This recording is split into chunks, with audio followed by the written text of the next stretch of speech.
Meanwhile, protests have erupted in the South American country of Argentina. Thousands took to the streets of the capital, Buenos Aires, to march against gender-based violence. Argentines joined the march to call on the government to enact stricter policies to protect women and other marginalized genders. They demanded for the attackers to not walk free.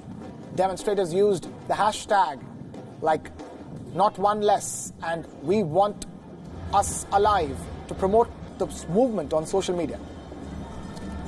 The march went from the Congress building in Buenos Aires to the presidential palace on Plaza de Mayo in the heart of downtown Buenos Aires. Esto es libertad.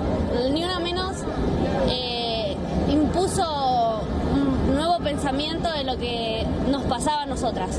Fue como una liberación para todas, porque fue poner en la mesa lo que nos pasa a todas, que fue que nos matan en la calle, que nos gritan en la calle, que nos acosan todos los días, que cualquier chabón piensa que tiene derecho a venir y porque soy mina nada más a hacerme cualquier cosa.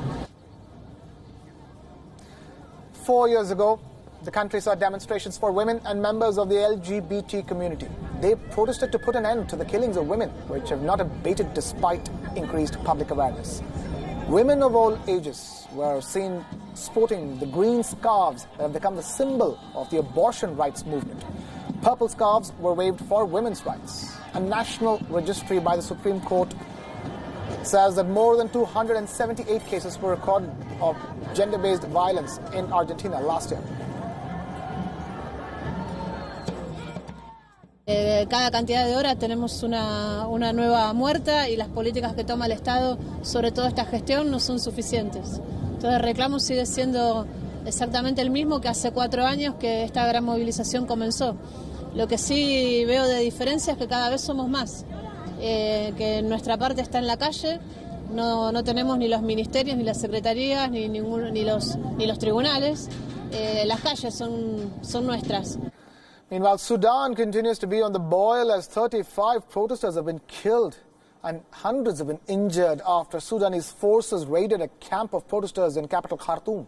In a televised statement, Sudan's Transitional Military Council has said that the Sudan Military Council will cancel all previous agreements with the main opposition coalition following deadly violence in the capital. Sudan's military also called for elections within the next 9 months. On Monday, the security forces stormed a protest camp in the capital, killing dozens of people in the worst violence since President Omar al-Bashir was overthrown in April.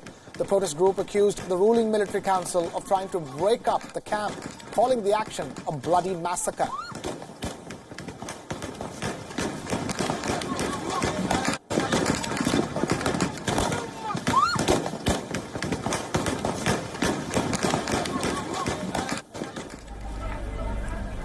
In a statement read on national television, the military council also expressed its sorrow for the way things escalated. The military also said that the operation had targeted troublemakers and petty criminals.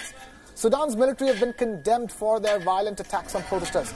United Nations Secretary General Antonio Guterres called for an independent investigation, saying that he was alarmed by the reports that officers opened fire at a hospital.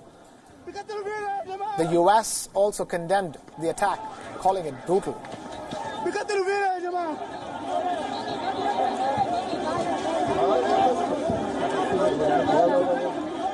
The Secretary General strongly condemns the violence and reports of the excessive force used by security personnel on civilians that have resulted in the deaths and injury of many. He condemns the use of force to disperse the protesters at the sit-in site, and he is alarmed by reports that security forces have opened fire inside medical facilities. The Secretary General reminds the Transitional Military Council of its responsibility for the safety and security of the citizens of Sudan. He urges all parties to act with the utmost restraint.